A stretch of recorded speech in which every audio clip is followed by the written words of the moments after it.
Hey everyone, I'm Garth, the Animation Tutor. I just want to tell you a little bit about this wonderful book by 3DTotal Publishing, Animal Anatomy for Artists. Animal drawing is notoriously difficult for artists because we lack the immediate reference to just kind of jump right into it. Whenever I teach anything about imaginative sketching, it always begins from actual source reference, drawing things from the actual thing itself. Second best is obviously drawing from photos or video, but it is really nice to have more choices for animal anatomy books out there. And the nice thing about this one by 3DTotal is that there's two wonderful artists featured in this book. One of them is Joe Weatherly. The other one is Shannon Beaumont.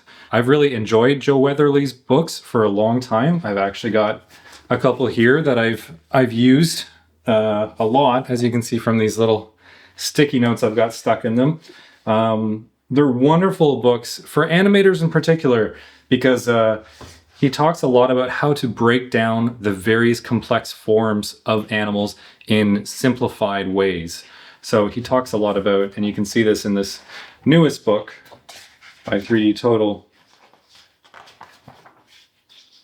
He shows you a nice methodology towards breaking down the animals into simplified ways, because to draw animals in all of their complexity is quite challenging. And so to find that simple gestural line to get just the essence of the pose of an animal is really great.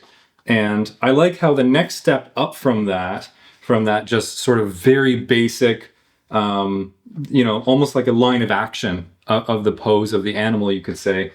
So here are some more wonderful gestures. Again, at this point, he's somewhat aware of the form. Well, he is because he's Joe Weatherly, but the legs aren't fully formed. A lot of the structural information isn't here yet, but it still shows you a nice way to sort of approach it.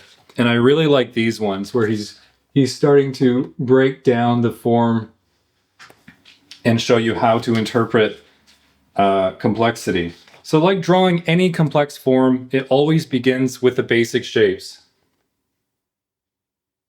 So you can see that, thinking about organic forms in a geometric way helps us to understand what's going on, and also how to, being able to draw simplified anatomy, you can then, with more anatomy study, apply that complexity onto that simple form.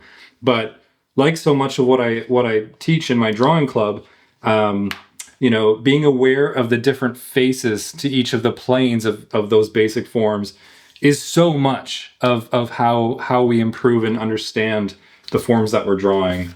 I also really love that he touches on ellipses. So you can see here that he kind of breaks down this bear with various ellipses, a sort of cross contour method almost, just to try and interpret the forms. And being aware of that horizon line, where the ellipses are compared to the horizon line, will really affect how you draw forms, especially as they come into the z-axis, the depth to and fro, or foreshortening, basically. So again, like cylinders, drawing basic cylinders. I love these kind of simple methods of drawing these complex things. Even a horse, one of the most complicated and challenging things to draw, and especially animate, you still see, these basic cylinders. Some of them have more rounded forms of the rib cage, for example. There's some more angular geometry in the legs, but when you simplify it like this, it feels like anyone can do it. Like it's, you can just look at what you're seeing, think about what angle, how much are you seeing of underneath the muzzle versus the front versus the top, etc. So being aware of those planes is just so important. And really, this is the same for all drawing. So yeah, it's nice to kind of have the boxes here in their simplest form, and then also how we apply that to interpreting the forms of a lion. Really wonderful. So here are some more. And it's nice how throughout this beginning introduction where he's talking about, you know, how to draw these various forms, we also see something that is more fully developed. You can see that it's a little bit more established, that head. So how this book works is the first section of it is all about the various techniques around approaching drawing animals in a very sort of bare bones way, but then gradually adding complexity throughout. And then the second part of this book, which actually it is a significant portion of the book. So about to page 85 is where we see all of the drawing instruction and, you know, various methods of drawing animals and interpreting their skeleton and muscles.